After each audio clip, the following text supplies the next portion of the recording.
pessoas elas estão apaixonadas pela ideia. Sim. É o que a gente olha, eu tô com uma ideia assim, aí você já chega com aquela ideia toda pré-formatada. É mais emoção do que racionalidade. Muito mais. E é natural, Sim, né? A mente sim. da gente, né? Isso é extremamente natural. E é bom que seja assim, né? Desejo. Você acabou de usar as palavras mágicas da inovação. Bem-vindos ao TreinaCast.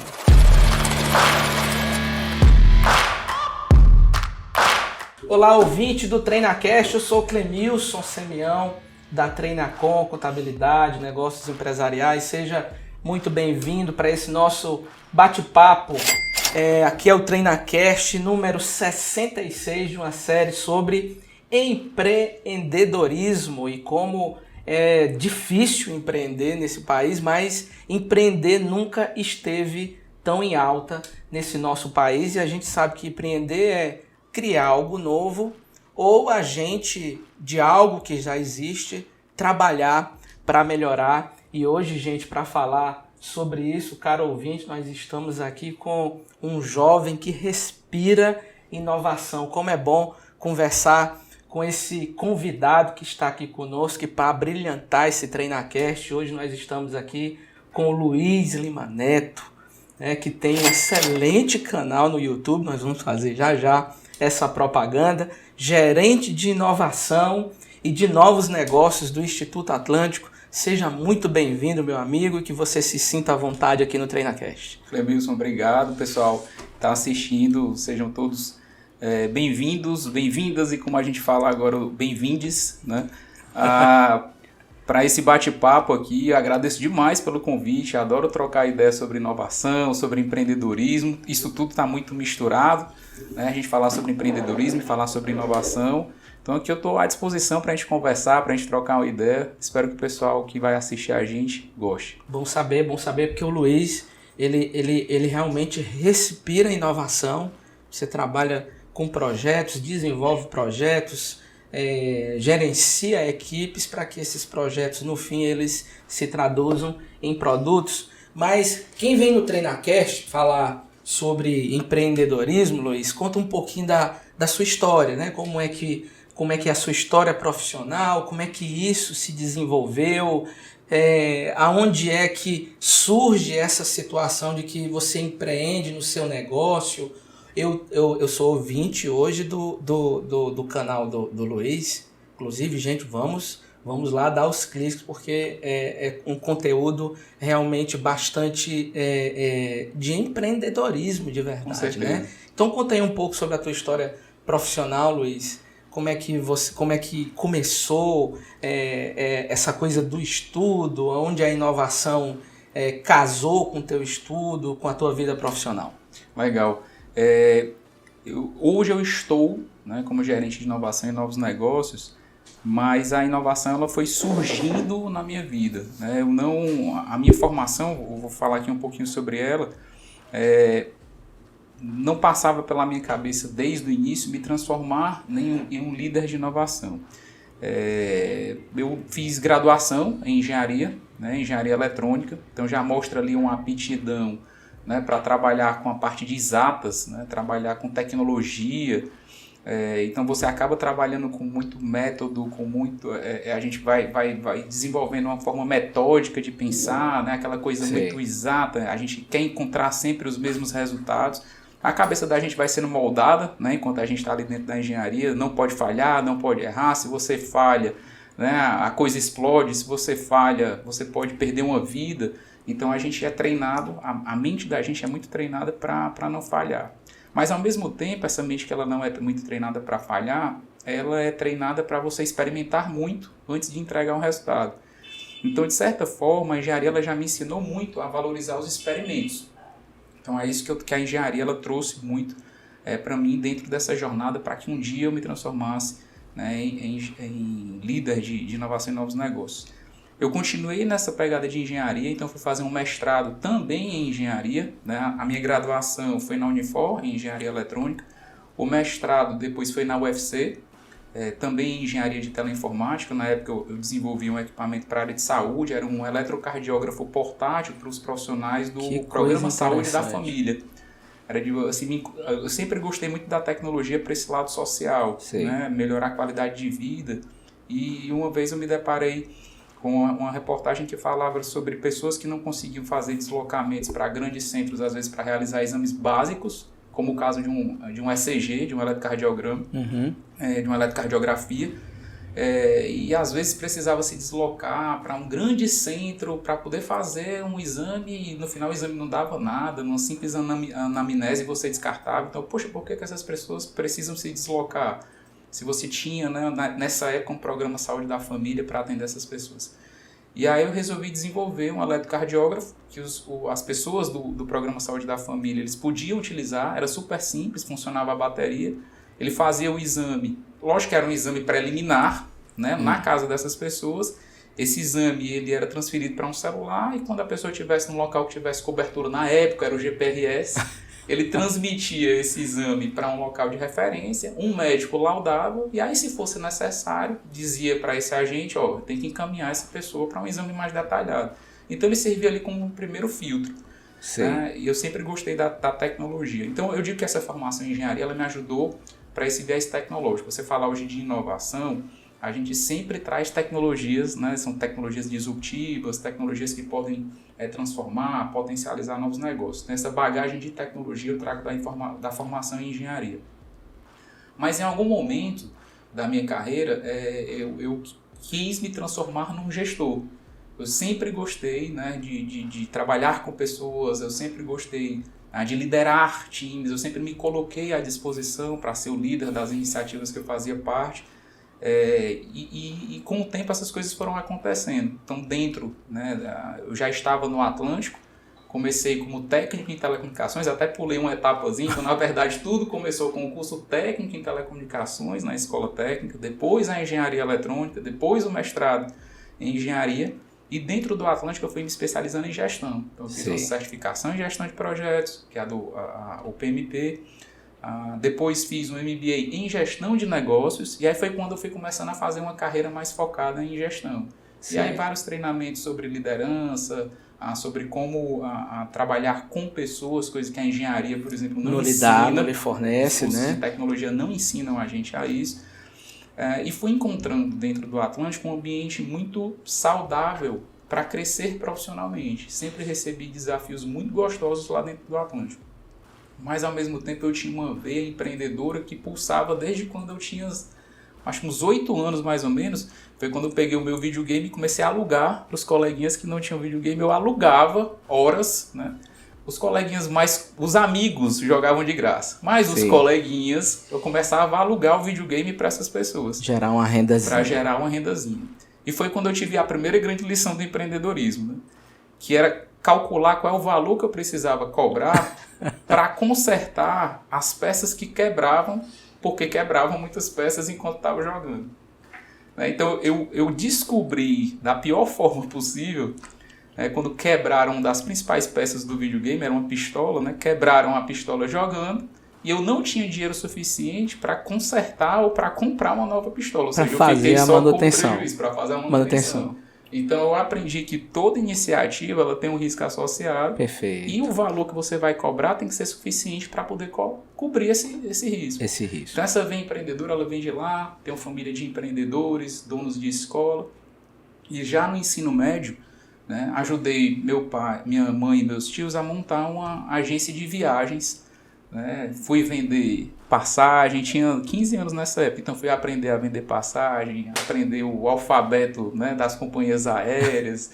Enfim, eu sempre gostei, né, olhava os números na empresa, sempre gostei disso. Então, em algum momento, essas coisas elas tinham que convergir. Então, eu estava no Atlântico, resolvi pedir para sair do Atlântico para empreender. Então, passei 4 anos fora, empreendendo, criando os meus próprios empreendimentos. Aprendendo mais ainda, vendo coisas que davam certo, vendo coisas que davam errado, né? Quebrei empresas, ou seja, abri empresas que deram errado, abri empresas que deram certo e estão abertas até hoje, né? Com outros sócios já tocando essa operação. Então foi nesse momento que essas coisas elas foram convergindo. Então, com o tempo, as oportunidades foram surgindo, o Atlântico resolveu criar uma área de inovação e novos negócios, ali mais ou menos 2016, né, fizeram um convite para que eu assumisse essa área e eu não tenho a menor dúvida que essa experiência como empreendedor desses 4 anos Só que eu lhe fiquei fortaleceu. fora, me deixou ali na cara do gol. E aí foi quando as coisas convergiram, então de 2016 para cá eu tô nessa missão super nessa gostosa. batalha, né? Nessa O bom batalha. é bom porque a sua história, se o empreendedor está a nos escutar, é uma história legal, né? Porque você lá jovem aluga o seu videogame para gerar uma renda, mas não consegue dimensionar o risco, né? Exatamente. Depois é que você vai perceber que o risco existe e não estava gerando renda suficiente para cobrir aquela operação. E você até falou que, olha, eu desenvolvia os valores para alocar, né? Estava também ali falando sobre precificação. É realmente um relato muito rico. Como é bom ter o Luiz aqui. E a gente sabe que você vem lá do Instituto Atlântico, que é uma veia de desenvolvimento em tecnologia, e não existe hoje de forma desassociada falar de tecnologia, de inovação, porque como vocês são demandados por outros empreendedores, eu tenho certeza que a engenharia é importante, mas tem uma veia que você desenvolveu que com certeza deve ter lhe melhorado como engenheiro e hoje lhe dá a capacidade de você ser esse grande... como é que a gente chama hoje, hein, Luiz? É head de inovação, é o líder de inovação. Pode ser head de inovação, líder de inovação. O meu cargo hoje é gerente de inovação e novos negócios. E como é que esses negócios chegam lá hoje, Luiz? Assim, para você falar um pouco do desenvolvimento, porque é realmente bastante curioso a forma como você desenvolveu o empreendedorismo e hoje você ajuda projetos de empreendedores, outros empreendedores, a desenvolverem os seus projetos. Como é que isso funciona? Como é que vocês recebem esses negócios lá e vão trabalhar com isso para que isso se torne realmente uma realidade? Legal, bacana. Vamos lá. Primeiro, é bacana compartilhar com quem está em casa o porquê.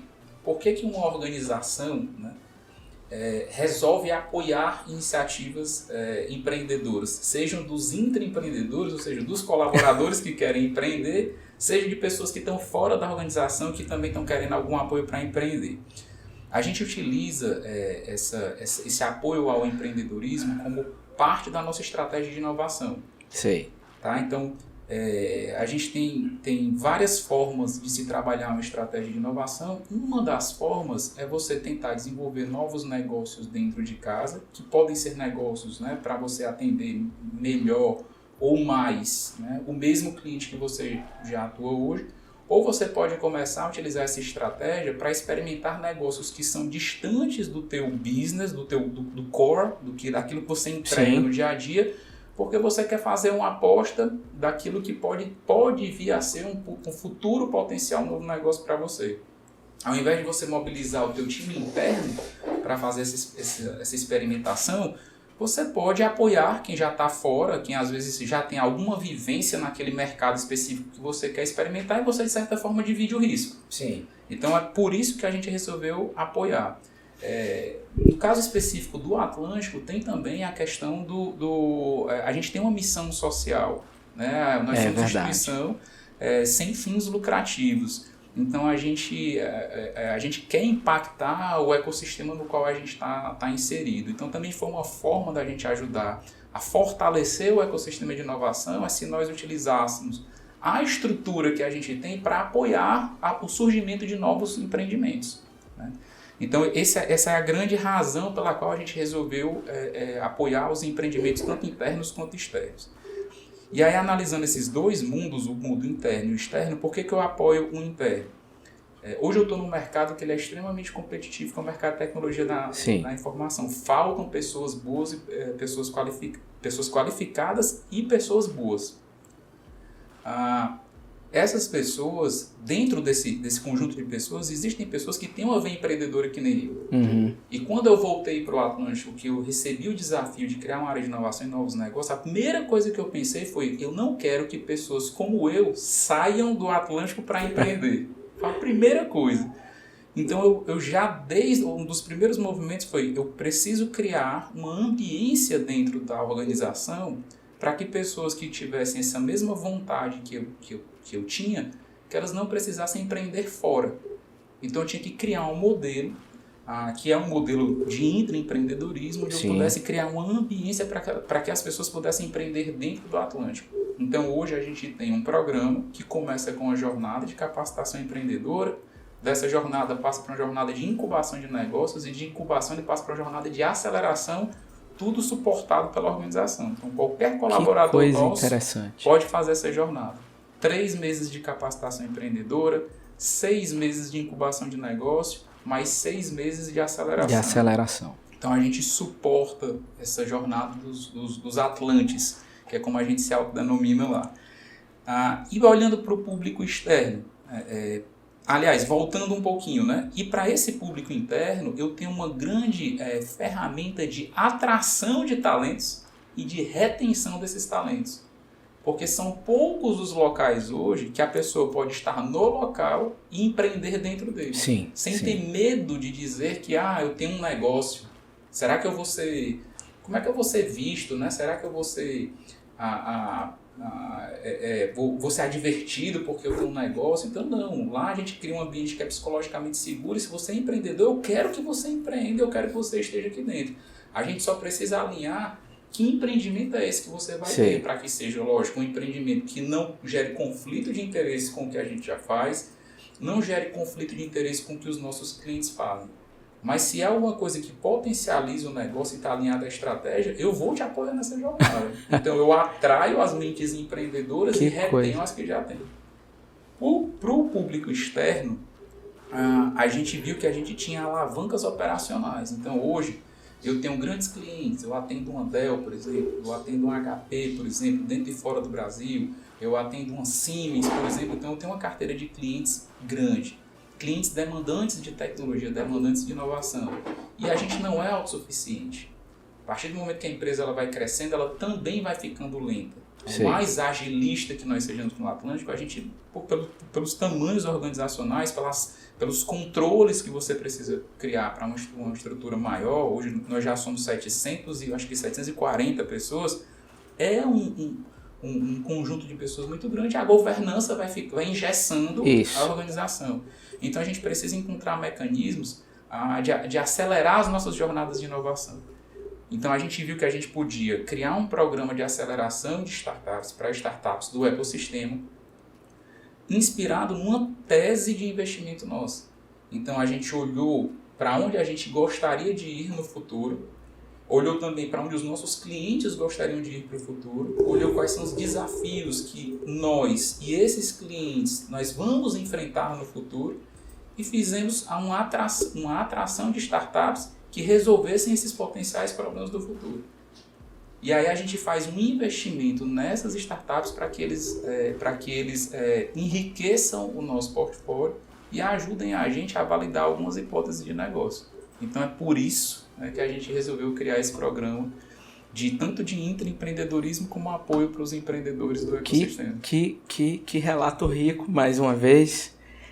O Luiz, é interessante, porque realmente, Luiz, você vive num ambiente hoje onde o jovem empreendedor deveria iniciar, né? Que é vivenciar esse mundo tecnológico de inovação, mas eu espero que a minha curiosidade aqui, que seja do nosso ouvinte também, mas deixa eu me voltar um pouco para o profissional Luiz, porque ele é engenheiro e ele em algum momento, pelo seu desenvolvimento profissional, desenvolveu a gestão.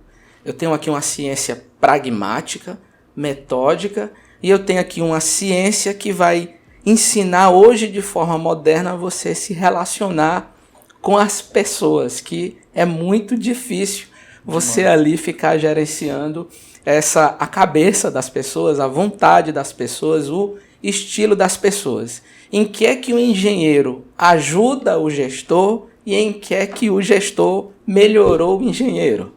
Que pergunta bacana essa, né? Faz até a gente refletir bastante, muito curiosa. Vamos lá, eu entendo que o engenheiro ele ajuda o gestor para a tomada de decisão, aquela tomada de decisão baseada em números, baseada em dados, né? Aquela tomada de decisão que envolve ali um raciocínio lógico, um raciocínio mais complexo de ser feito. Também ajuda muito quando você vai falar com pessoas que você leva números para embasar o que você está falando. Sim. Isso ajuda demais. Então, mesmo que seja para você falar, às vezes, de uma avaliação funcional de um colaborador, por exemplo, para mostrar que ele performou bem ou não, né? Você trazer evidências, né? Isso vem muito ali da engenharia, né? Você tem que comprovar aquilo que você está falando. Perfeito. Então, isso, de certa forma, ajuda muito. Da mesma forma, esse lado engenheiro, apesar da gente não querer errar, não poder, na verdade, não é que não quer, né? Não poder errar, a gente tem que experimentar muito, né? Dentro da engenharia, a gente trabalha muito, muito, muito com protótipos. Né? Porque você não consegue mobilizar experimentação. Então, a experimentação, ela vem, claramente para mim, ela vem da engenharia. Agora, eu sempre tive, aí eu não consigo explicar o porquê, mas isso é muito pessoal, isso é meu, né? Assim, essa facilidade de conversar com as pessoas, né? Essa facilidade de aglutinar pessoas, eu digo que isso vem do meu pai. Quando eu tento procurar, né, a raiz, eu vejo muito o meu pai nesse sentido, aquele cara moderador, né? Aquele cara calmo, aquele cara que, mesmo resolvendo os conflitos que aconteceu dentro de casa, eu tenho 2 irmãos. Sim. Naturalmente, irmãos brigam. Vão brigar. Com certeza, vão né? se conflitar, vão disputar, né? Recursos, Isso. Como a gente fala no mundo corporativo, né? Os recursos são escassos, você tem que disputar os recursos. O meu pai, ele sempre resolveu esses conflitos de uma forma muito calma, né? Muito, muito com base na conversa. E ele sempre ouviu todo mundo antes de tomar uma decisão. E eu aprendi isso com ele. Então, eu normalmente em reuniões, você vai me ver no início muito calado, prestando muita atenção no que todo mundo está fazendo e ao mesmo tempo tentando já formar a minha opinião, para que quando eu vá emitir uma opinião, eu consiga pegar ali um pedacinho de cada um e fazer um grande consenso, né? Então eu tenho isso que eu acho que de fato é uma formação com base ali, uma formação que aconteceu dentro de casa, né? E que me ajudou a ser um gestor. A ser um bom conciliador. A ser um bom conciliador, a ser um mediador de conflitos, a desenhar projetos complexos. Essa é uma característica, né, que as pessoas normalmente falam, eu gosto de trabalhar com o Luiz porque o Luiz ele desenha, ele consegue colocar vários parceiros na mesma mesa que aparentemente têm interesses conflitantes e ele consegue fazer essas pessoas se unirem em torno de um propósito único. Mas é muito dessa capacidade. É você, de fato, ouvir todo mundo, se colocar no lugar do outro, né? Se colocar de fato no lugar de cada um para entender o porquê daquela resistência, porquê daquela inquietude, e aí você tentar desenhar uma solução, ou um objetivo que ele atenda de fato às expectativas de todo mundo, né? Então acho que esse lado gestor, ele ajuda também, eu fui sendo forjado com o tempo, né? Com essa experiência, os casos iam acontecendo, né? E eu fui sendo treinado mesmo ali, né? no fronte de batalha. No fronte de batalha. Interessante. Como falava o meu avô, com horas de voo, né? Então, você precisa de horas de voo, ou seja, você precisa de experiência. Então acho que chegando hoje, né, aos 41, daqui a 4 diazinhos fazendo aí 42, né? É muito jovem. Então, assim, a experiência foi ajudando a formar o gestor. É muito jovem. Bom, eu tô vendo que a engenharia perdeu um grande dinheiro, em contrapartida, os negócios ganhou um excelente gestor. Como eu sei que você é um gestor de inovação, é um head de inovação, é bonito, né? O nome é bonito. É um head de inovação e a gente que é mais antigo, a gente tem que se adaptar com essas coisas mesmo. Deixa eu aqui perguntar para o gestor, porque você lida com projetos e é interessante para o empreendedor que nos escuta que negócio não é uma coisa assim que as coisas acontecem ao acaso, né? Não é uma ciência exata, mas com a técnica adequada, com a experimentação correta, você pode ali ir dentando as situações para ir minimizando o risco de empresariar. Como é que é essa gestão que o profissional, que o gestor Luiz hoje tem quando ele recebe o projeto? Vocês desenvolvem um plano de viabilidade? Vocês desenvolve um escopo a ser seguido por um determinado projeto. Como é que isso é construído, Luiz, lá Legal. na parte da tecnologia? Vamos lá, a gente tem... Vou pegar o caso específico do Atlântico, né? Assim, a gente, se chega um cliente hoje com uma demanda muito clara e muito definida, né? Assim, ele sabe exatamente aquilo que ele quer, esse projeto ele vai ser tratado como um projeto que a gente vai basicamente fazer um entendimento, levantar o que seria esse escopo, ou trabalhando com metodologias ágeis, levantar qual é o objetivo dele. Sim. Vai montar uma equipe e essa equipe ela fica com essa missão de fazer o entendimento, né, fazer o planejamento e fazer uma execução. Tá? Sendo aqui bem simplista, né? E sucinto nesse viés. Vamos pegar o viés agora de, a gente não vai fazer um projeto, a gente quer desenhar um novo negócio. Sei. Né, começar do zero essa jornada do novo negócio. A gente gosta muito de começar tudo com experimentação. Então, quando surge uma ideia, né, lá dentro do Atlântico ou fora do Atlântico, chega para mim, né, seja através ali de uma rede social, alguém chama e diz, pô, Luiz, eu queria bater um papo, tô com uma ideia. Normalmente, as pessoas elas estão apaixonadas pela ideia. Sim. É o que a gente olha, eu tô com uma ideia assim, aí você já chega com aquela ideia toda pré-formatada. É mais emoção do que racionalidade.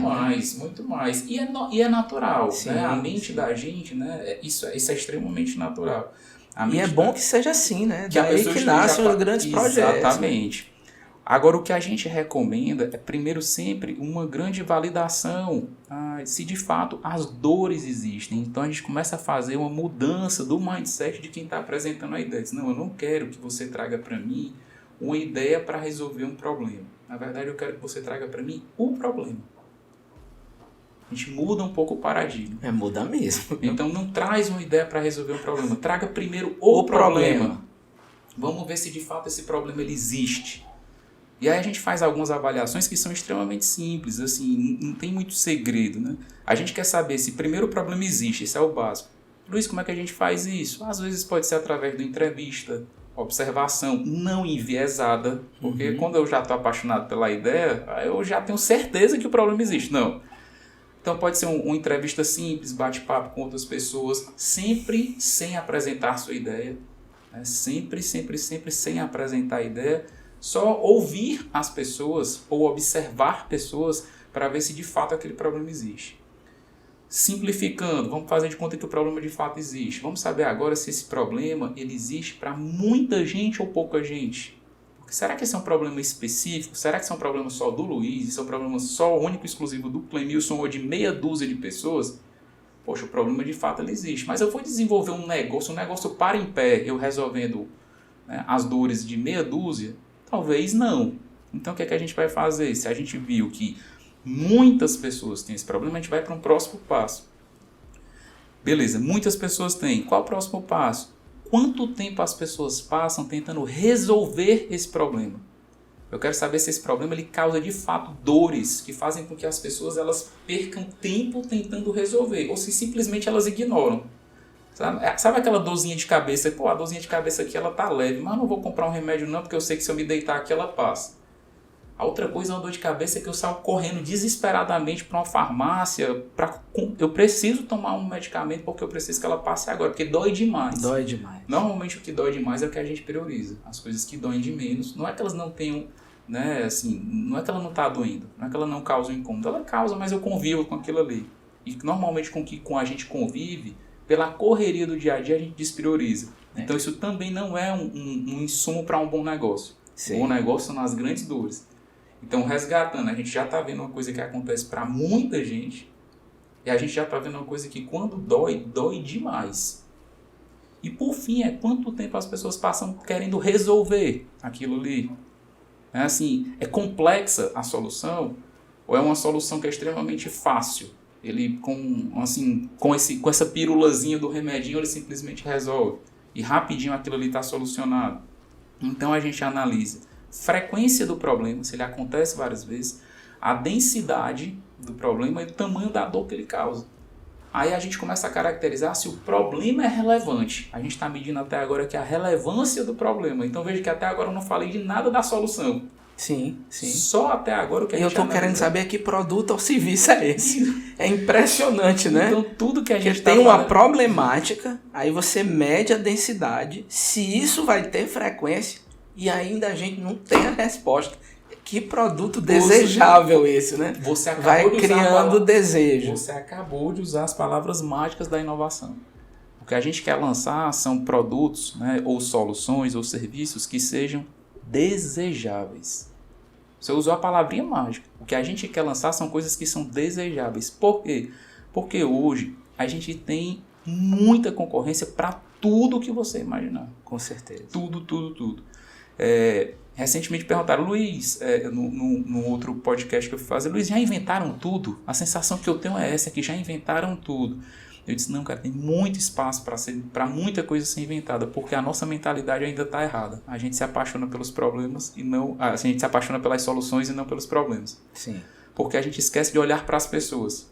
E quando eu vejo como a gente está ficando cada vez mais egoísta, cada vez mais sozinho, cada vez mais isolado, assim, quem tiver a percepção de olhar para as pessoas, se colocar no lugar dela, fizer uma jornada de empatia bem feita, listar o que a gente chama de job to be done, ou seja, um passo a passo da jornada de compra, da jornada de uso, centrado nas pessoas, essas pessoas vão conseguir lançar coisas incríveis, coisas desejadas.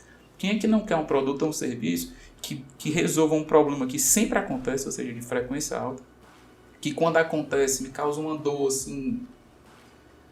Eu não consigo viver com aquela dor e que quando eu vou tentar resolver, eu passo um tempão tentando resolver. Consome, por exemplo, o tempo que eu podia estar com meu filho. Sim. Né? Um tempo que eu podia estar lendo um livro, eu estou ali tentando resolver um problema. Quem é que não quer um produto que traga isso? Né? Então, tudo parte de você fazer um bom diagnóstico da dor. Depois que a gente finaliza esse bom diagnóstico da dor, que a gente mediu a relevância desse problema, é que a gente começa a fazer uma jornada de idear uma potencial solução. Entendi. Então, só depois de todo esse estudo é que a gente dá um próximo passo. Meu amigo, como é difícil lidar com a tecnologia da inovação, mas é bem interessante para a gente que é empreendedor, né? Porque a gente imagina hoje, e eu tenho algumas outras perguntas para fazer, porque agora eu estou curioso. Eu estou bastante curioso, Luiz. Mas essa coisa do empreender, você desenvolve, você senta para conversar e você vai atrás da problemática, né?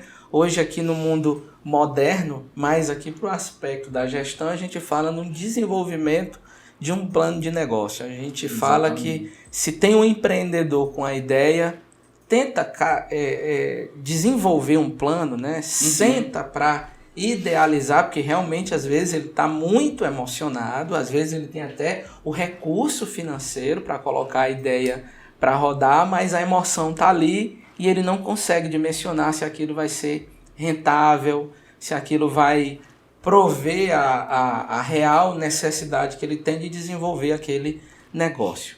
Mas deixa eu te fazer uma pergunta interessante. Tudo já foi inventado, Luiz? Não, de forma nenhuma.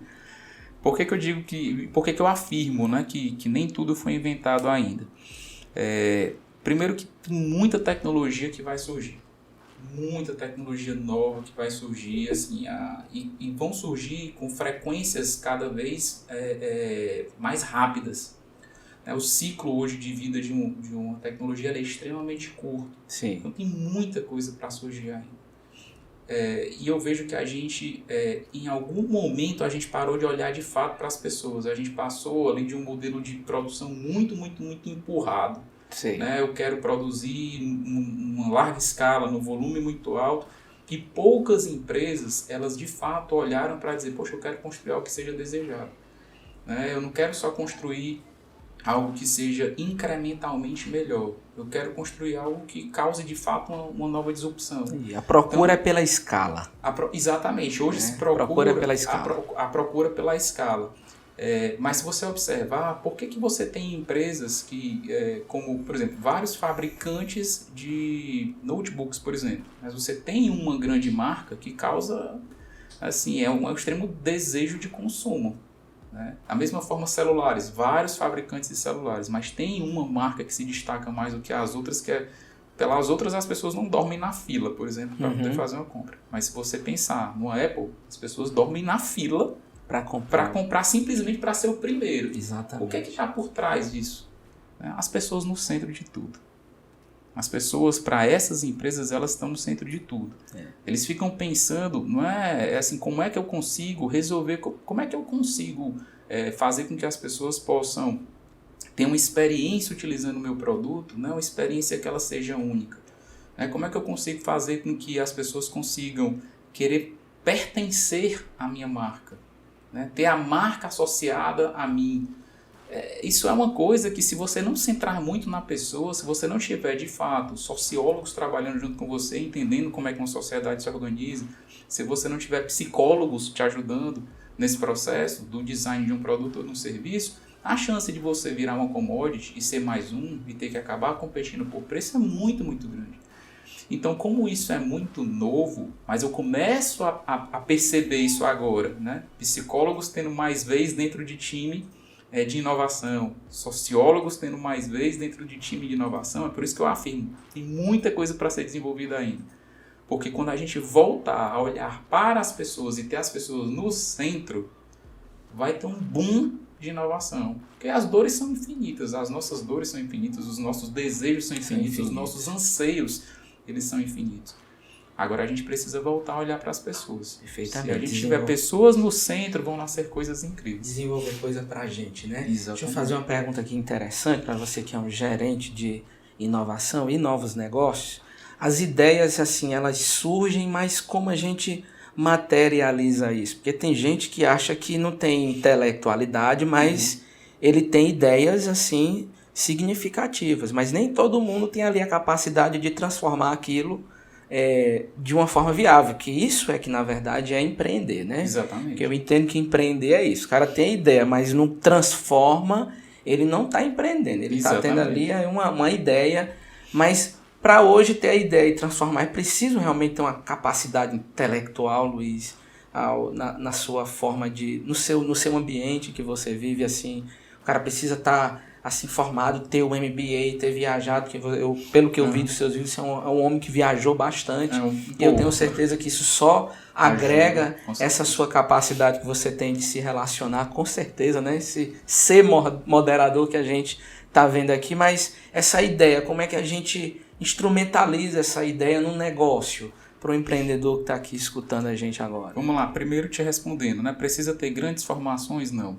É muito mais transpiração, muito coração, mais vontade, muito atitude. mais vontade. Tem pessoas incríveis que eu conheço, que têm graduações, Os adjetivos são menores, Exato. Não precisa ser uma coisa absurda, não. Então, de fato, não. É muito mais força de vontade, como a gente fala aqui, sangue no olho, É muito mais vontade do que qualquer outra coisa. Então, é transpiração. Agora, se você pensa que é um negócio digital, por exemplo, você quer alcançar um grande público, você quer uma coisa que é de fato a escalar, a tecnologia está embutida. A tecnologia ela vem como um meio para isso, para permitir a escala, para permitir a segurança, para permitir uma série de coisas. Para permitir, por exemplo, o barateamento, que é você alcança um público maior. E aí você precisa se cercar de pessoas boas. Eu sempre digo, como é que a gente analisa, por exemplo, um time de uma startup que a gente quer apostar? Muito mais do que o produto em si, muito mais é o time. Sei. Se o time for complementar, são nessas que a gente prefere apostar.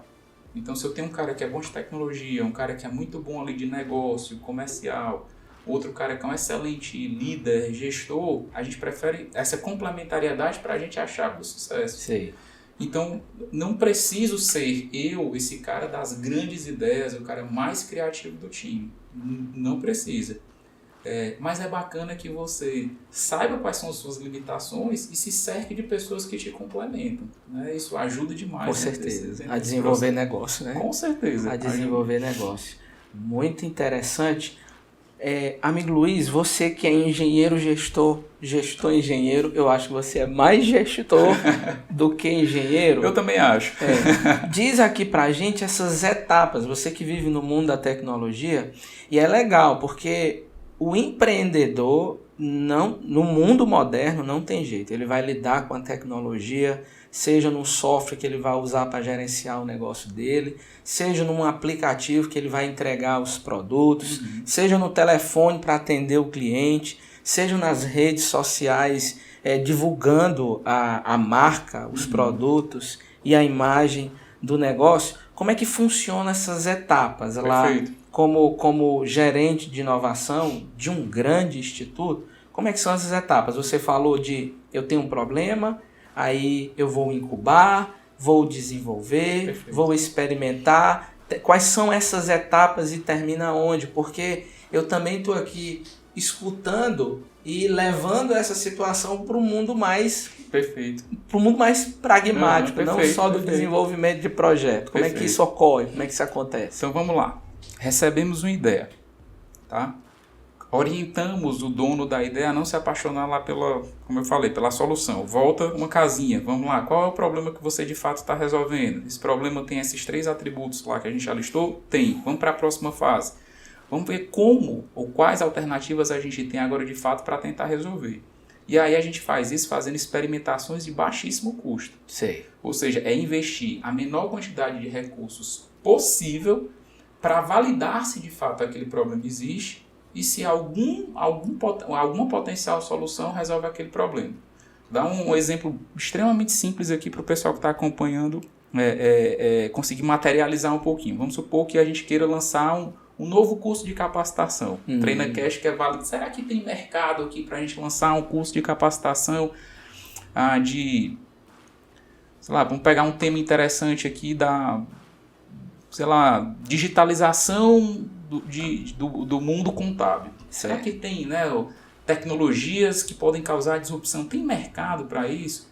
Será que eu escolho tecnologias que podem causar disrupções na contabilidade ou eu escolho um curso aqui de contabilidade 2.0? Qual o nome que eu posso dar para esse curso? Qual a ementa que vai causar mais sucesso?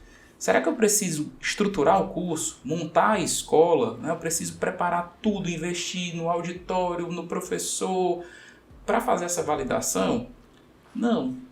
Eu posso fazer validações em fases anteriores. Eu posso simplesmente criar, por exemplo, aqui um pré-cadastro. Posso criar uma landing page, por exemplo, de cursos que teoricamente existem ali no mundo digital. Já estão disponíveis. São modelos. Faço aqui uma pré-inscrição, as pessoas vão lá, pré-inscrevem. A gente pode comparar a landing page A com a landing page B e saber qual das duas gerou mais engajamento, por exemplo. E aquela que gerou mais engajamento, ela me dá uma sinalização de qual melhor curso eu posso lançar. E se de repente eu fiz os anúncios corretos, fiz os patrocinados corretos, coloquei essas landing pages no ar, eu consegui ver, que as pessoas viram aquele material, mas mesmo assim não quiseram fazer um pré-cadastro, não interagiram com aquele anúncio, eu já estou percebendo que ali não tem demanda. É uma sinalização. Nada é afirmativo, como é lá na engenharia, 0 é 0, 1 é 1. Mas eu já tenho uma sinalização.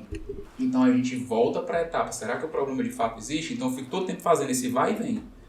Vamos pensar que a gente lançou a landing page e recebeu uma lista de 500 pessoas, 500 interessados nesse curso que a gente vai ofertar. É um excelente indicador de que tem demanda. Eu tenho 500 pessoas ali pré-inscritas ou que resolveram deixar os seus dados para um futuro curso que eu ainda vou lançar. É muito comum na internet você ver a mesma coisa para produtos que ainda não existem. Ou você pode fazer uma validação, por exemplo, utilizando sites de vaquinha, por exemplo. Vamos fazer aqui uma vaquinha coletiva para fazer aqui um celular novo, melhor do que um iPhone, por exemplo. Se as pessoas compraram a ideia e começaram a comprar as cotas desse premium, desse lançamento, você nem precisa ter o produto, você já está levantando funding. É uma excelente validação de que existe ali mercado. Então a gente vai fazendo esses experimentos praticamente. O que eu estou falando agora a gente faz de fato. Lança uma landing page, pergunta para as pessoas qual é a próxima feature do produto que a gente vai lançar, lança landing pages para o mesmo público, por exemplo, com o backlog A e com o backlog B para as pessoas escolherem qual dos dois backlogs. Terem a opção. Então a gente vê qual dos dois gerou mais engajamento. Então a gente vai de fato experimentando tudo. Depois que a gente faz essa etapa, a gente vai para uma etapa de identificação da persona. Quem é o público-alvo desse produto que eu quero lançar? Então começa a levantar dados demográficos, etnográficos, quem é essa pessoa? Eu quero conhecer essa pessoa a fundo, tá? Vamos supor que seja uma pessoa usuária de uma plataforma digital que agiliza os processos de contabilidade. Quem é essa pessoa usuária? Quem é o tomador de decisão? Como é que é o processo de venda? E a gente começa a levantar essas informações dessas pessoas. E a gente cria os arquétipos dessas pessoas. Ou seja, normalmente é um homem ou é uma mulher, faixa etária é tanto, tem poder aquisitivo, não tem, os hobbies são esses. E a gente vai... Faz uma análise de mercado. Por enquanto, só da pessoa só usuária. da pessoa usuária. Ainda nem chegamos em mercado, mas só dessa pessoa usuária. Aí a gente levanta qual é o job, que a gente chama de job to be done. Essa pessoa, quando ela vai fazer uma jornada dela de compra, como é essa jornada de compra? Sim. A gente mapeia o passo a passo da jornada de compra dessa pessoa. Olha, é assim que ela pesquisa na internet, ela usa chaves de busca A, B, C e D, ela não compra de primeira, ela gosta de experimentar antes, ela se aconselha com outras pessoas sobre esse produto, ela assiste canais de reviews sobre o produto ou sobre o serviço. Simplesmente a gente entra na mente daquela pessoa. Depois que a gente consegue levantar toda a jornada de compra dela, aí a gente olha, quais são os atritos que essa pessoa tem durante a jornada de compra? Quais são os atritos? Poxa, quando ela vai ter uma jornada de compra, qual é o lado ruim da experiência dela durante a jornada? E lista tudo. Depois, eu estou fazendo aqui bem o passo a passo. Perfeito. Da mesma forma que quando ela faz a jornada de compra, ela tem um conjunto de atritos, ela tem um conjunto de ganhos que ela espera alcançar quando ela executa aquele passo. Então, quando ela entra num site, ela está esperando encontrar o melhor curso. Ela tem uma certa expectativa. Ela tem expectativa, Ela tem expectativa associada àquela etapa do processo. A etapa da busca, da comparação, do preenchimento de um cadastro. Tanto ela tem uma dor, como ela tem uma expectativa a ser alcançada naquela etapa. E a gente lista isso tudo. Depois eu estou com uma quantidade de informação sobre aquela pessoa e sobre a jornada de compra extremamente grande. O que a gente vai fazer agora? Eu não consigo atacar tudo. Então eu vou priorizar. Quais são as dores que doem mais? Aquela que trava o processo de compra. Da mesma forma eu vou priorizar os ganhos. Quais são os ganhos que eu preciso gerar? Porque se eu não gerar, essa pessoa já me descarta de primeira. Faço priorização. E tudo isso sempre validando. Eu volto para as personas. Entrevista, bate-papo informal, sempre nesse processo de tentar validar se aquilo que a gente está modelando isso está fazendo sentido. É experimentação, a todo instante. E veja que eu estou no papel e na caneta ainda. Estou vendo. Eu estou no papel e na caneta. No lugar mais barato, no local mais barato. No local mais barato. Até que a gente vai começando a sentir confiança de que a persona de fato é essa, que o job está correto, as dores estão corretas e os ganhos estão corretos. Agora que eu tenho uma persona bem desenhada, agora eu vou para tamanho de mercado. Porque agora, como é que eu vou estimar um tamanho de mercado se eu não sei para quem eu estou vendendo?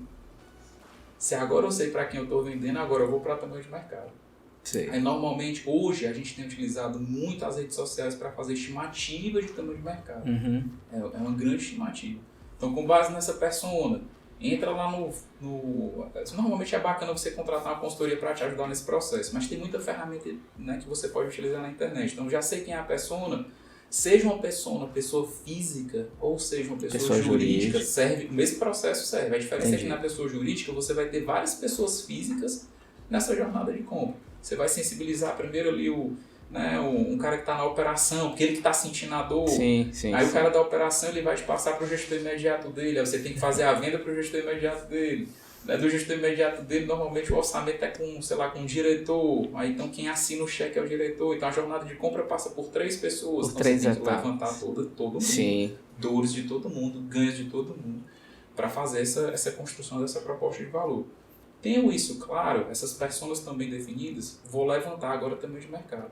Então o que é que normalmente a gente tem feito? A gente entra lá no LinkedIn, por exemplo, ou na rede social que melhor representa aquela pessoa, ou seja, a rede social onde a gente acredita que aquela pessoa vai estar mais presente. Facebook, Instagram, LinkedIn, normalmente é mais Facebook e LinkedIn. Um Facebook para se for uma pessoa física, né? A gente chama de B2C, um customer, business de customer.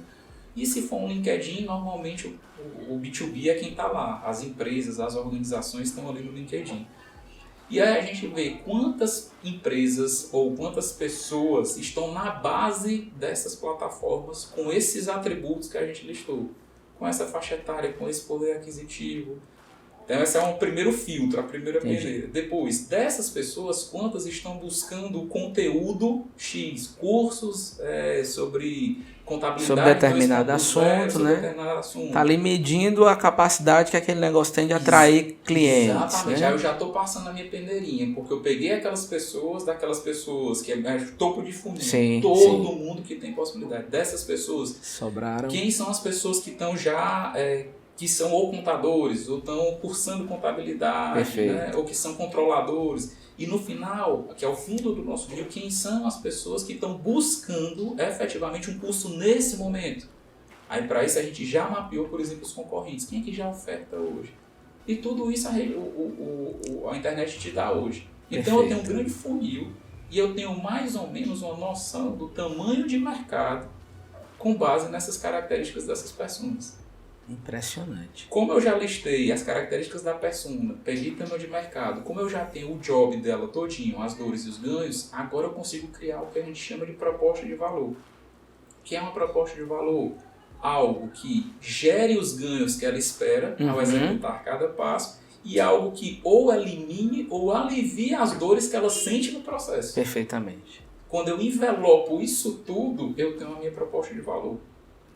Depois da proposta de valor criada, que é a essência, agora eu estou com o meu, né, com o insumo para desenhar o meu negócio, ou seja, eu já sei de fato o que é que eu quero levar, se vai ser um software ou não, se vai ser uma capacitação ou não, como é que eu vou levar isso, agora sim é que eu vou modelar o meu negócio. Então, ou seja, só depois que o job está bem descrito, as dores estão listadas, os ganhos estão listados, os aliviadores ou eliminadores de dores foram criados, os geradores de ganhos foram criados, a proposta de valor foi criada, é que eu começo a modelar um negócio. Já listei ali meu tamanho de mercado, com base nessas pesquisas que a gente faz nas redes sociais e tudo. Tenho mais ou menos uma noção de tamanho de mercado e da infraestrutura, dos meus custos, do meu investimento necessário para isso, para tirar aquela ideia toda do papel.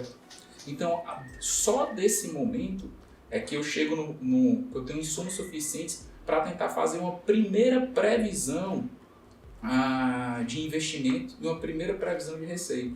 E tentar calcular ali um pouquinho de retorno. Mas ainda é muito no campo teórico.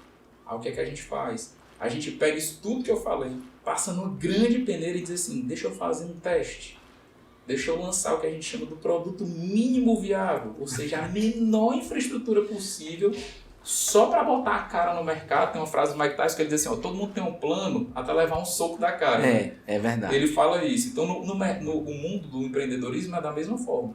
A gente tem o nosso grande plano de negócio até a gente ir para o mercado e levar a pancada. Então, a gente faz o mínimo, a estrutura o negócio mínimo, a oferta mínima e aí sim a gente lança. Para fazer um grande experimento não só do produto em si, mas tudo que orbita. Meu canal de relacionamento com o cliente está bacana, a forma de entregar o serviço e o produto está bacana, as pessoas estão falando bem, eu tenho todos os parceiros que eu preciso para entregar aquilo ali, toda a minha infraestrutura, os meus recursos-chave estão ok, o preço que eu cobrei as pessoas pagaram, com a receita que eu gerei eu consegui cobrir meus custos, isso deu resultado no final? Não. Aí a gente para e analisa isso tudo. Opa, o preço não ficou bacana.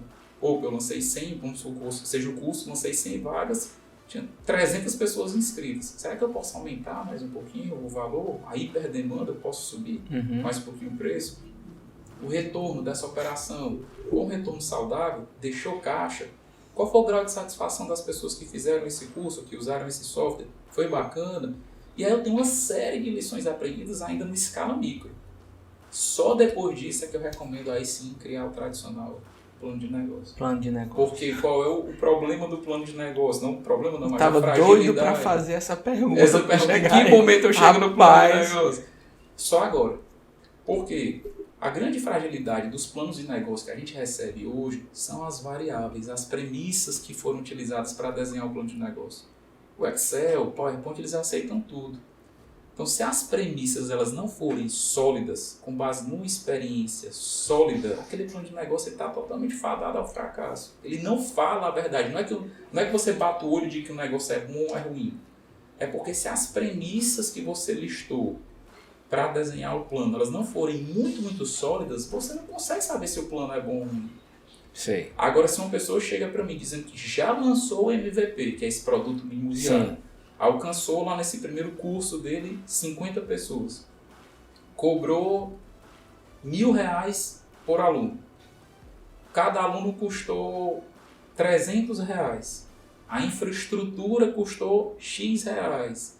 Ele traz uma série de insumos e ele diz que tinha uma lista de espera de Y alunos. Olha a quantidade de insumos que de fato ele tem de uma jornada prática.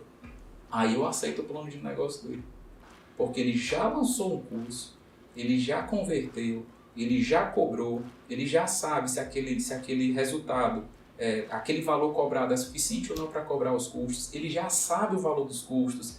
Ele já sabe, por exemplo, quais são as mídias que funcionam ou não para gerar engajamento. Então ele já consegue estimar, de fato, o investimento necessário de mídia paga, a infraestrutura que ele precisa, a taxa de evasão, que normalmente nem tem no plano de negócio original. Né? Diz assim, eu vou formar 50 alunos por mês. Tá, mas dos 50 tem evasão, tem pessoas que vão pedir estorno, né? Tem pessoas que têm inadimplência.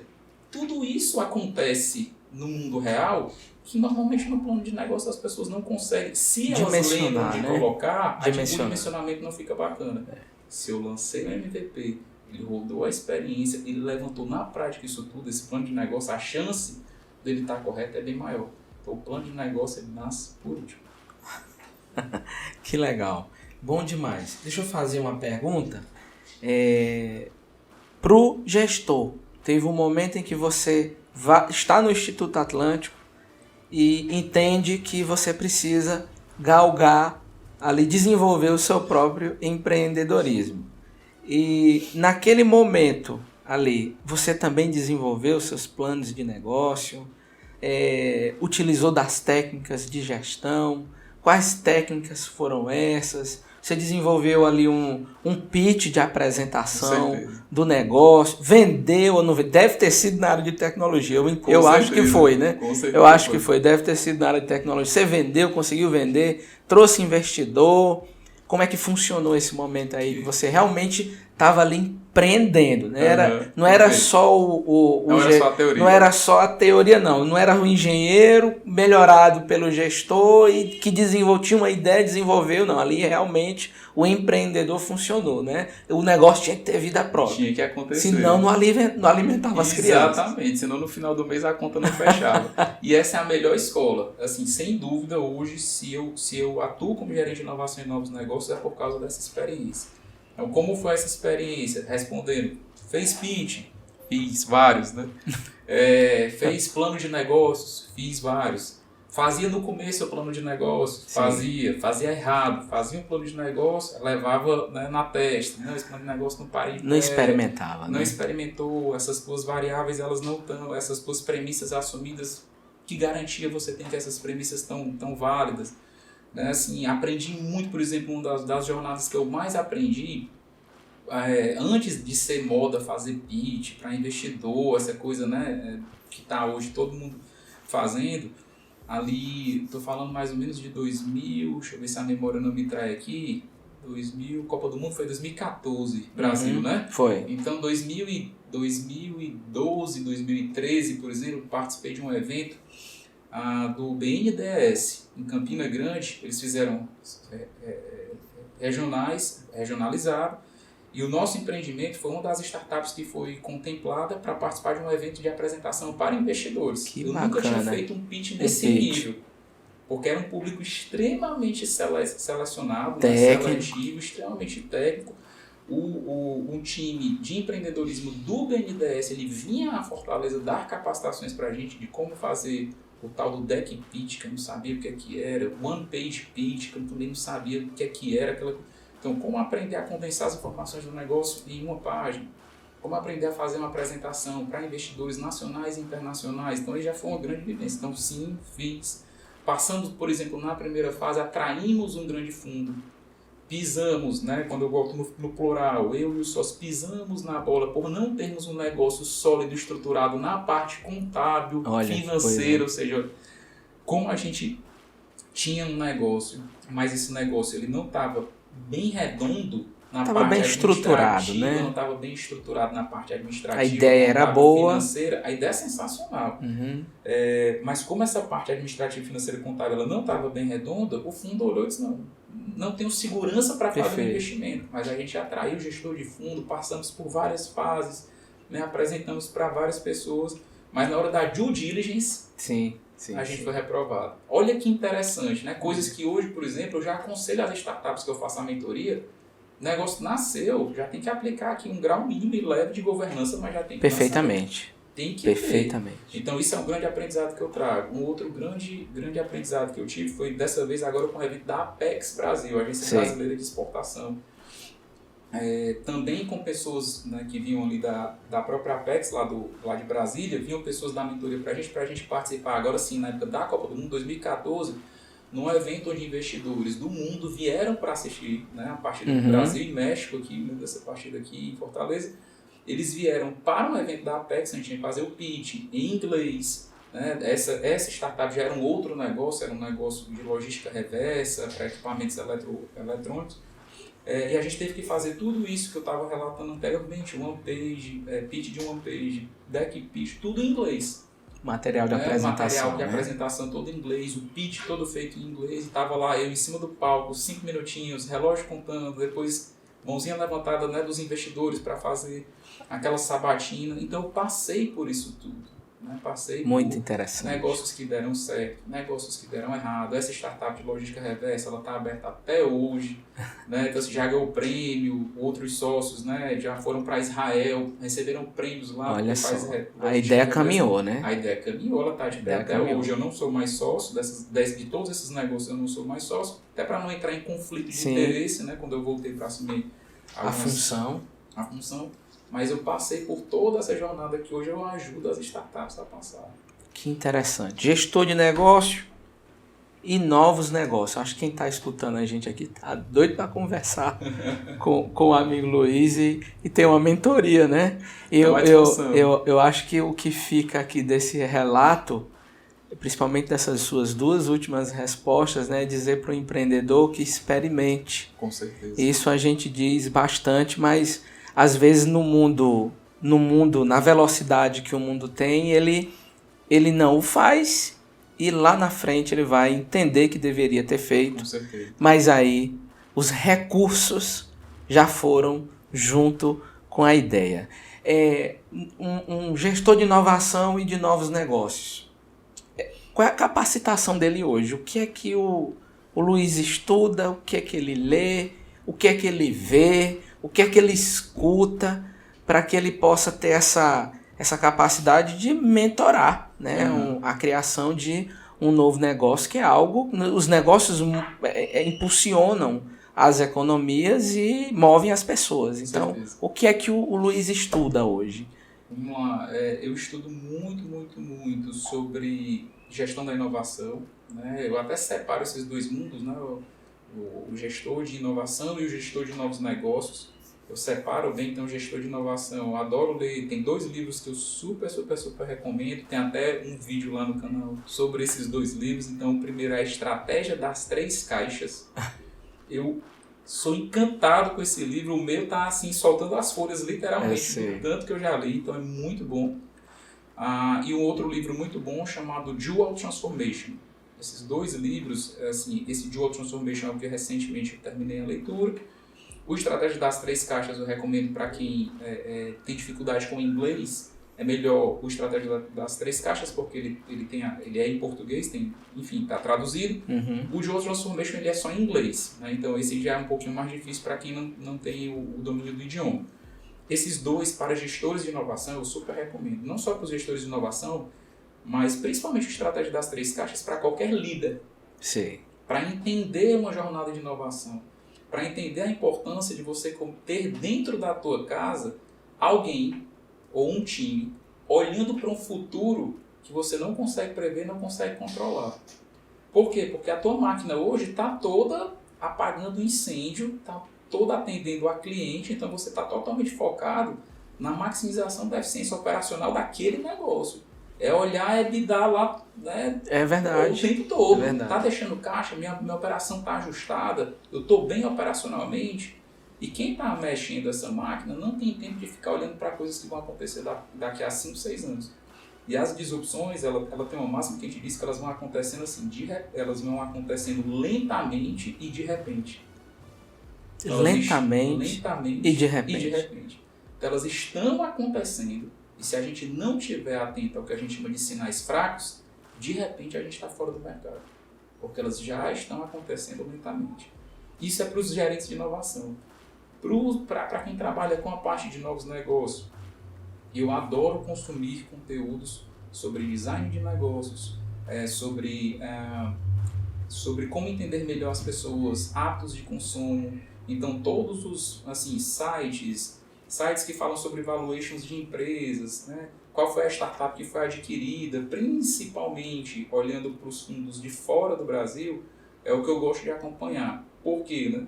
Tem que ter alguma vantagem você morar num país que não é tão desenvolvido quanto os outros. Sim, né? sim. E a grande vantagem é essa, é que se você quiser prever o futuro, é só você olhar para um país mais desenvolvido que o seu. Perfeito. Porque é questão de tempo, o que aconteceu lá vai acontecer aqui. Então eu olho, lógico que guardando as características, né? O Brasil da gente, o país da gente é um país que tem suas próprias características regionais, população muito grande, uma desigualdade muito grande, então não é Ctrl-C, Ctrl-V numa estratégia que dá lá para cá. Mas se eu vejo, por exemplo, que estão havendo grandes investimentos em educação digital, hiperdemanda de profissionais, o que já acontecia lá fora, era questão de tempo acontecer aqui também. Escassez de profissionais de tecnologia. Agora você vê grandes aquisições de grandes escolas, você vê, por exemplo, uma XP, né, fazendo investimento, comprando plataformas de educação. Sim. Enfim, vários M&As acontecendo nesse momento no mundo da educação. Isso é uma coisa que já era prevista. Sinalizado atrás, sinalizado, né? lá fora, né, por movimentos semelhantes. Então, o que eu gosto de acompanhar são sites como o Crunchbase, por exemplo. O Crunchbase ele mostra ali, né, quais foram as startups que levantaram fundo. Então, olha, peraí, os fundos de fora eles estão investindo em que perfil de negócio? Sim. Com o tempo, pode ser que os fundos locais passem a ter teses ter o mesmo comportamento, né?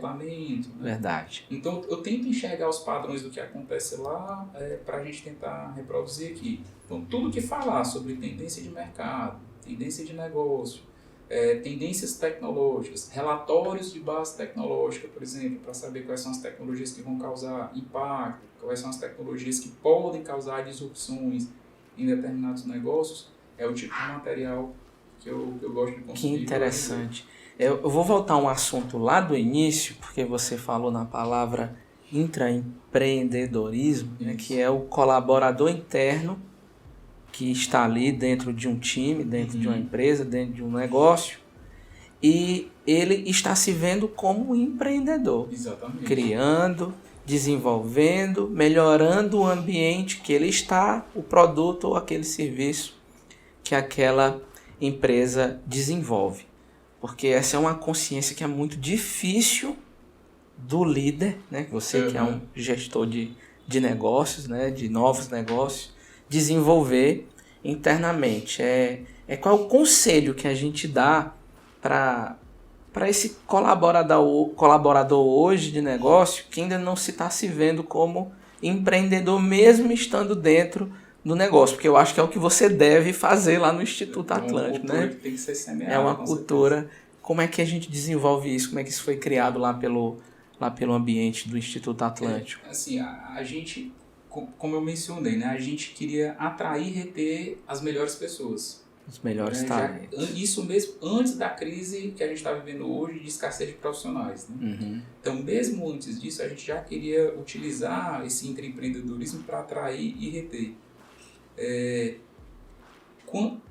Mas isso ele tem que vir de cima para baixo. Tem que começar pelas lideranças, pelos donos, pelos executivos.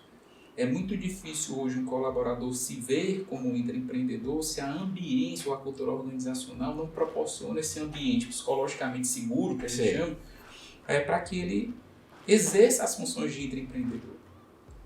A gente diz que a gente tem que disseminar essa cultura, estimular de fato para que ele empreenda dentro do negócio, para que a organização comece a gozar dos benefícios disso como um Perfeito. efeito colateral da disseminação Sim, da cultura. Com o tempo, você vai ver o teu corpo de colaboradores pensando em como maximizar o negócio, pensando que as pessoas têm que estar no centro de tudo. Então, isso se reveste no melhor atendimento para o cliente final, pensando que todo mundo tem que ter a mentalidade, né, de dono. Então, as pessoas começam a economizar material, economizar matéria-prima, buscar uma eficiência. Como é que eu posso fazer o meu trabalho melhor? Como é que eu posso fazer o meu trabalho mais rápido? Porque elas começam a entender que no final isso gera resultado. Né? Isso vai tornar a tua estrutura mais efetiva, você alcança a maximização de resultado e que no final isso vai gerar resultado para a empresa. Agora é difícil você querer estimular os colaboradores para fazer isso se eles também não são beneficiados pelo resultado que eles passaram a gerar quando essa mentalidade de empreendedorismo aconteceu. Correto. Então é por isso que eu digo que isso é cultural e tem que vir de cima para baixo. Tem que nascer na estratégia do negócio. Tem que nascer na estratégia. Por que um programa de empreendedorismo? É porque a gente quer atrair melhor, a gente quer reter melhor, a gente quer desenhar novos negócios aqui dentro. Você vai ter dentro da tua organização uma série de pessoas que podem ter ideias incríveis de novos produtos ou novos serviços para o teu negócio, porque eles estão em contato direto com os teus usuários, com os teus clientes, e é onde residem os problemas. Sim.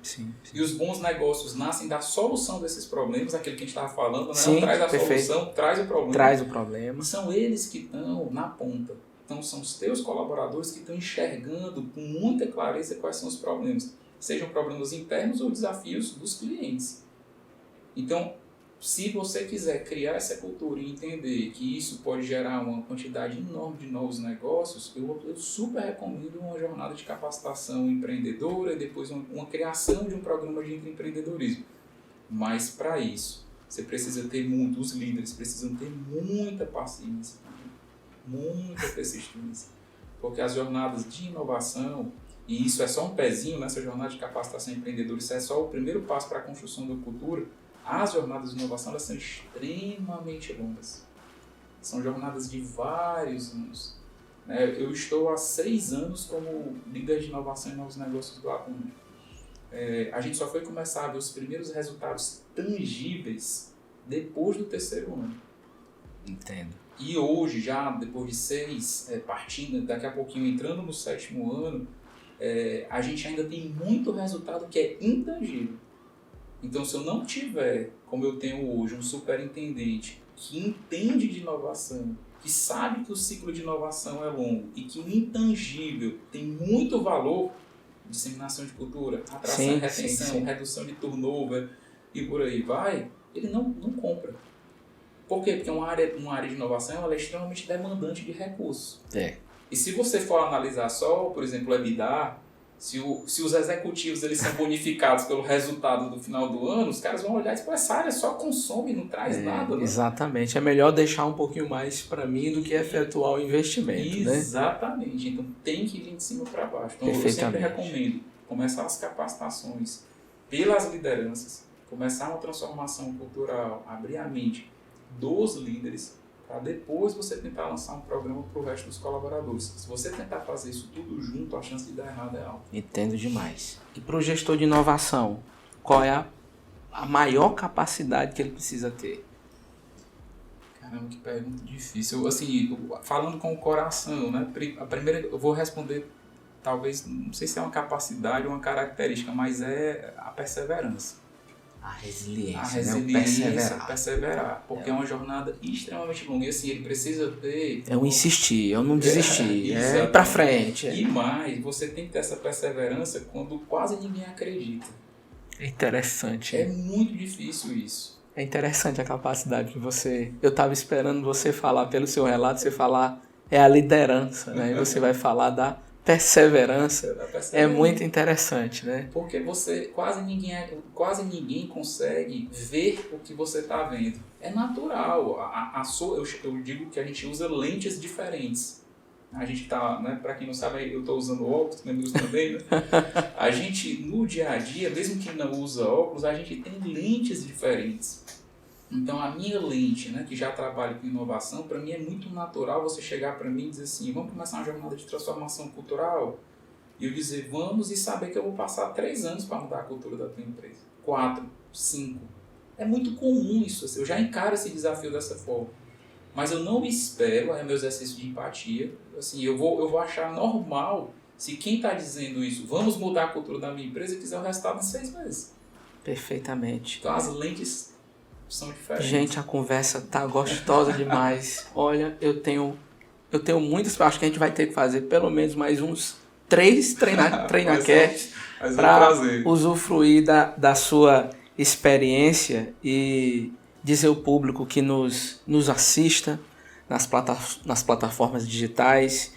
E eu queria que você desse o seu relato final, Luiz, porque foi bastante assim engrandecedor lhe ouvir a sua experiência e essa humanidade que lhe é muito assim aparente, a capacidade que você falou, que eu estava numa expectativa totalmente diferente, né, de ver o gestor falar que é a liderança, aí vem ali a sua humanidade dizer que é a persistência, né, não desista, vai para frente. Se o projeto existe, não para, ele vai dar problema, mas aí vem a emoção, né? Experimenta, incuba, vamos fazer a ideia funcionar, porque isso aqui é empreender. Por favor, você fica aí com as considerações finais. Primeiro, super obrigado pelas palavras, né? Eu fico super feliz de ouvir e receber os elogios, então assim, muitíssimo obrigado de coração mesmo.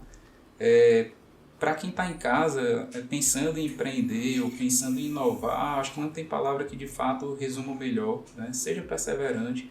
Primeiro, né, você tem que acreditar mais do que todo mundo. A primeira coisa. Isso. Então, assim, você tem que acreditar mais do que todo mundo.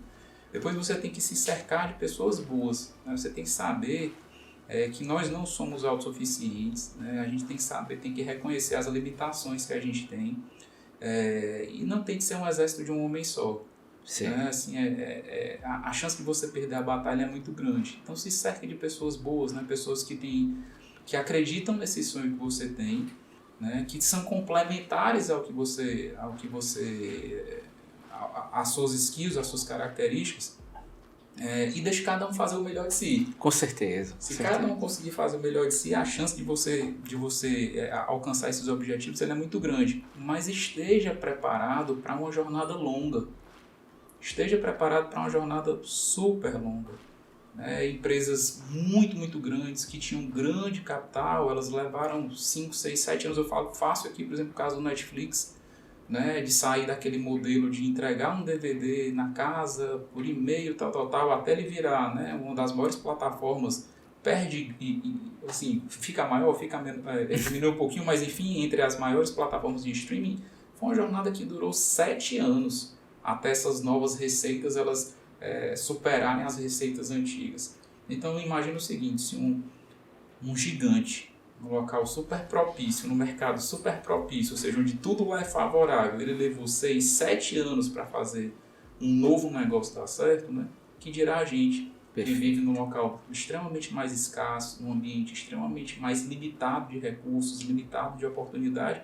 A nossa jornada, ela não tem por que ela ser mais rápida do que isso.